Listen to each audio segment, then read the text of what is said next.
период новогодних праздников на территории республики произошло 30 пожаров, на которых, к сожалению, погибло 4 человека, 1 человек получил травму. Основными причинами пожаров явились нарушение правил устройства и эксплуатации отопительных печей и неосторожное обращение с огнем. Большинство пожаров произошло в жилом секторе. Уважаемые жители и гости Республики Коми, в целях предотвращения возникновения пожаров соблюдайте требования пожарной безопасности. Не оставляйте без присмотра топящиеся печи и включенные отопительные электроприборы.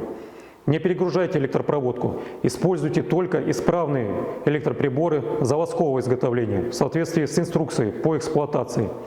Не оставляйте детей без присмотра. Позаботьтесь, чтобы спички, зажигалки, другие опасные для детей предметы не были в свободном доступе. Будьте осторожны с огнем, особенно при курении. В случае пожара, запаха дыма, незамедлительно сообщите об этом в службу спасения по номерам телефона 01 с мобильных устройств 101 или 112.